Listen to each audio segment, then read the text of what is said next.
quickly rush through this presentation. I will not go into the details of the. Is my slide seen? Yes. Okay. So I will cover some important aspects of medical legal issues related to mainly bile duct injury. I think, Monica, we lost the connection with you. You want to make any comment?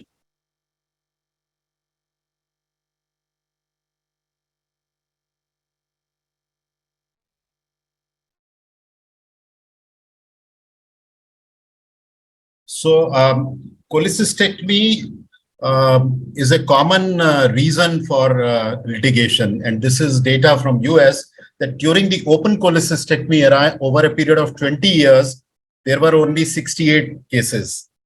But after that, the cholecystectomy related claims from 1995 to 2015, same 20-year period, there were 785 cases. And similarly, in the UK, in recent years, there have been several reports where a large number of cases were filed and claims were given. And the average number which they have calculated based on the denominator of the number of cholecystectomies is that about 4 to 7 out of 10,000 cholecystectomies in the UK resulted in a medico-legal complication for the surgeon. And in the cholecystectomy, in all reports, obviously, it is the bile duct injury which is responsible for the medico-legal case, ranging from 50 to 80% of cases. So there are other complications also which result in a medico-legal case being filed, but obviously bile duct injury is the commonest, whether it is data from the US or the UK.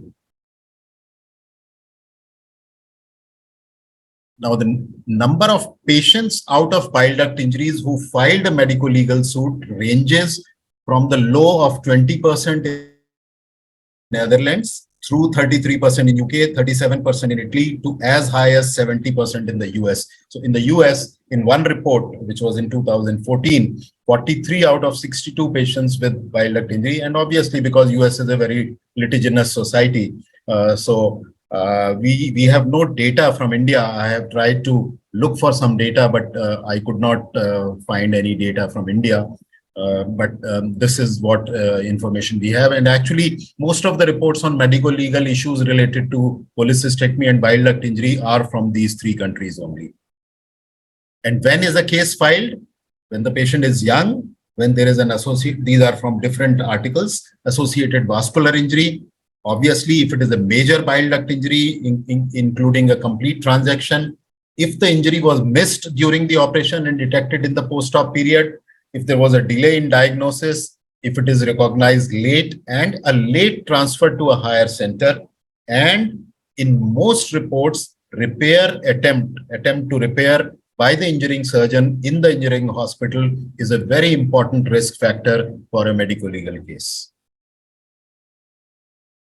Now, as far as the surgeons are concerned, when they were interviewed, 22% of 117 surgeons in Association of GI surgeons in the UK, they reported that they have had a medico-legal experience related to cholecystectomy. In our survey, which my colleague Dr. Supriya from SGPGI and we did, when we interviewed surgeons, they only 6% reported a medico-legal case who responded to our survey. And in fact, one author goes on to the risk of, to the extent of saying that if you want to minimize the risk of litigation after cholecystectomy, then you should be doing open rather than lap chole. Now, as far as claims are concerned, the claim rates are high in the UK to the tune of 60 to 80%. They are about 90% in Italy. They are much lower in the US, although in one report it went up to 86%. But the lowest reports of claims are in Netherlands, which is only 20%. Again, out of the cases which are filed, the risk factors for a claim being awarded by the court is complete transaction, again, repair by the injuring surgeon in the injuring hospital, delay in referral. As the period of or duration of referral increases, the claim rate increases, and obviously, if it is a CBD injury, then more claims were awarded, which is as high as 90% in one report, which is a review of 14 studies, including 2,400 bile duct injuries. The amount of compensation varies, and it is maximum in the US, $200,000 to $700,000. In the UK, it is in the range of $50,000 to $250,000. In Italy, it is less. And in Netherlands, I was also surprised. The compensation which was awarded was much lower, in the range of 12,000 US dollars. And again, the amount of compensation in two reports increased with delay in imaging, delay in diagnosis, if a re-laparotomy was required, and if the repair was attempted in the injuring center, and obviously if the patient died as a consequence of bile duct injury. Now, when the surgeons were interviewed, it was found that poor communication of the bile duct injury to the patients and relatives was the cause of litigation. Again, in another report, in 75% of cases, there was inadequate information given to the patient or relatives. And the same is reflected in many other reports. And in one report, they said that there should be a nationalized, standardized list of LabColi consent form, which should mention the same complications, so that patient doesn't say that one surgeon says that my risk of complication is high and other says my risk of complication is low. I think our national societies, maybe we can take it up as a next initiative, that we approach them, that we should have a standardized consent form where the same risk of complications and problems are mentioned. This was an interesting study. When 207 surgeons were interviewed, they were asked that, do you mention any of these 9 complications? So only 3 out of 9 of these complications were mentioned more than 50% of the time. And bile duct injury was never mentioned by 25% of surgeons and rarely mentioned by 22% of surgeons. So although it is the most dreaded complication, which can become a complication for the surgeon also, as many as 50% of the 207 surgeons who were interviewed in the UK accepted that they did not make a mention of bile duct injury in the consent form. But if a case is filed against you, what protects you, or what makes the court of law or the consumer forum decide the case in your favor, are some of these factors. Proper structured training, if you can show that you are well trained, if you have taken a good, detailed, informed written consent, as I mentioned, mentioning all possible complications and preferably their incidence. If you have a high index of suspicion, which means that you have a low threshold for investigation in case patient doesn't do well in the post-operative period, rather than just discharging the patient home or sitting over the patient, giving complete information about what has happened to the patient and relatives, appropriate management if it is possible in your hospital, which includes interventional radiology and therapeutic endoscopy. And if it is not there, then timely referral to what I call a biliary center, where these facilities are available, with a detailed referral note, preferably a personal communication with the doctor who is going to receive the patient in the biliary center, and proper documentation of all events, including pre-operative, intraoperative, and post-operative findings. So if you do all this, even if a case is filed against you, the chances are that the case will be decided in your favor. And as is true in most situations, most litigations are because of poor communication with the patient and relatives. And in one study, the postgraduates were given 2 hypothetical scenarios, that you communicate a bile duct injury to the patient or relatives, and you communicate the occurrence of an incidental gallbladder cancer to the patient or relatives. And most residents poorly fared when they were asked to communicate a hypothetical bile duct injury to a patient as compared to an incidental gallbladder cancer. And again, most of the claims were because of poor documentation of what happened and what was done.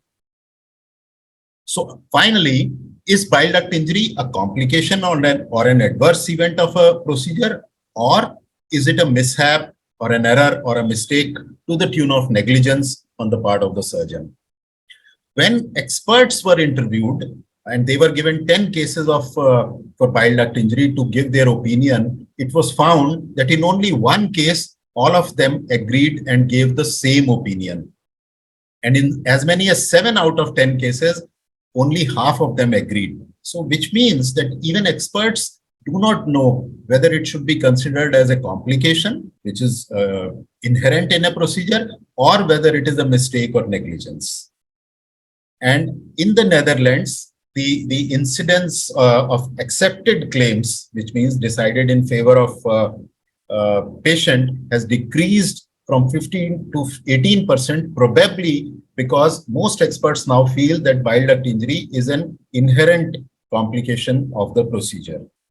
And in Germany, in the earlier era, the attitude was that a bile duct injury indicates below the expected standard of care, whereas later on in 2004 to 2009, most experts said that it is an inherent complication of the procedure. So what I have said in one of my publications, just as there is a difference between a homicide, which is intentional, and a culpable homicide, which is unintentional, and where the punishment also is less. Similarly, in my opinion, a bile duct injury is a culpable choledococide. The bile duct has been injured or has been murdered, so to say, within inverted comma, but it is not intentional, and in all cases, it does not amount to negligence. And those are the factors which, if I am called as an expert to give an opinion on a case of a bile duct injury, I will consider those factors before I give my decision whether it was intentional or it was unintentional bile duct injury. So this is one article which was published a couple of maybe more 7 years ago, in which I covered the medico-legal aspects of bile duct injury. Those of you who want to go through this is available free on the internet.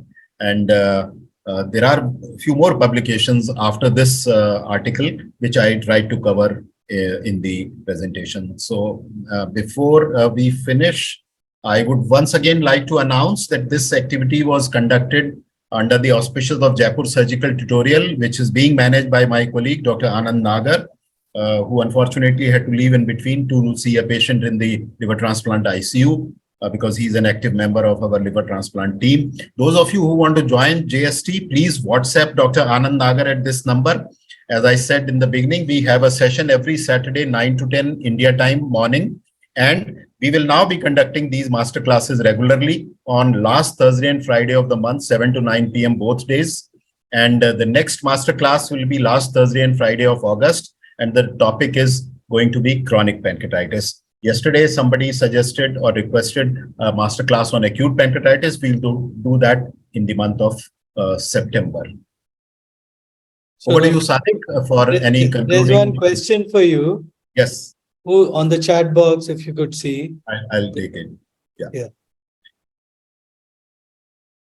Who is liable to bear the cost of further treatment in case of bile duct injury medico-legally if an informed consent has been taken for risk of bile duct injury? I don't think that question has been addressed. I don't think a surgeon should be asked to bear the cost of treatment of a complication, because that will open a Pandora's box for all complications, including mortality. So it is up to the consumer forum to award a compensation, which may consider the cost of further treatment. I know many surgeons in real life practice do it, that when they take a patient to a biliary center, they say that they will bear the cost of treatment, but I don't think that can be recommended on a scientific forum. We have 2 minutes. Sadiq, any closing remarks? No, I mean, I think I have thoroughly enjoyed this 2 days. There is another comment from a surgeon from Myanmar. Maybe I will just read it out. This is Dr. Professor Mo Mint. He's a very senior surgeon in Myanmar. He says in Myanmar, hepaticojejunostomy is the preferred procedure for major bile duct injury. From medico-legal point of view, who should perform Roux-en-Y hepaticojejunostomy, the repair procedure? I have a very standard answer to this. all bile duct injuries must be repaired by a biliary surgeon in a biliary center. And who is a biliary surgeon? A biliary surgeon is one who performs a biliary enteric anastomosis, say after PD, say after cholecystectomy cyst excision, say after cholangiocarcinoma excision on an elective basis as a routine, not once in a blue moon. He or she is a biliary surgeon, and bile duct injury repair should be done by a biliary surgeon. It should not be attempted by a non-biliary general laparoscopic surgeon. And timing of medicogenoscopy, Dr. Mint, that is a big question, big debate, which I don't think can be covered in a couple of minutes. Sadiq, yes. Sir, can I take a comment, please? Yes, Ajay. Ajay, yes, please. Yeah.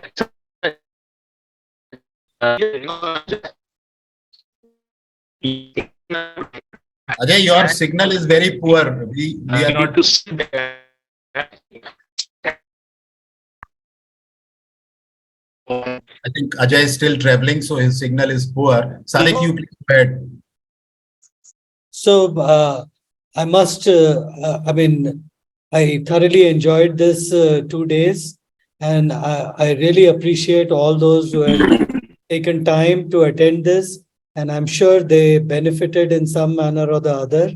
A big thank you to you, Dr. Kapoor, for accepting this suggestion and conducting this and giving us an opportunity to participate in this GST. I need 100% track record in GST. So 1, 2 gone, and hopefully in all next months, there will be a place for me. And I think at the end of the day, I can only say that we can do our best, both in making these sessions fruitful for people who attend, and if any other issues or comments or questions which are required to be addressed, they could address to each one of us individually, and we would be happy to interact with them. Thank you very much once again. So it's 9:01. Yes, sir, one small. Just last this thing. I was looking at this thing after seeing your talk. So there is a very good publication from Null Subsurgery 2019, and I have just send you the take the first page and shared in the GST. So this is by the Lilimo group. So that can be shared with everybody, and they can go and read this also. In whatever you told, other than the same thing had been addressed very nicely. And as sir said, yesterday I could not join because I was returning from Jodhpur and reached late home. So I missed a lot, but thank you for starting this and continuing with that and allowing us to participate and enjoy and learn so many things from each other. Thank you. So thank you all the participants for attending. Thank you all the faculty. I can still see KJ there, Dr. Shalu there, Dr. Monica, Dr. Anu Bihari. Thank you everyone. Thank you our special guests from abroad, including a large contingent from Myanmar. And as I said earlier, we hope that Jaipur Surgical Tutorial and all the GI surgeons in the country would be very happy to have more academic collaboration with surgeons in the SAC countries. Thank you all very much. We will. And before I forget, I would like to, I have already been mentioning Anand's name. He is the man behind the GST. And Dr. Avinash Tank, who is again an SGPGI alumnus, who is in Ahmedabad. He and his team of Himanshi and Kripa have been offering technical support, not only for the master. Thank you. Thank you, sir. Thank you. Thank you for coming in. And for all the GST activities, including the master classes, they immediately put all the recorded videos on YouTube channel of Jaipur Surgical Tutorial. And I have to mention one of my students, Harshil, who has been creating all the WhatsApp groups and doing the technical part for these activities. So with that, at 9:03, we will, Dr. Bhushan, you want to say something? Yes, sir. Thank you for this. Thank you. Would love to continue with you. Thank you. So we will close the masterclass. Thank you. Good night, everyone. Thank you, sir. Good night, sir. Good night. Good night.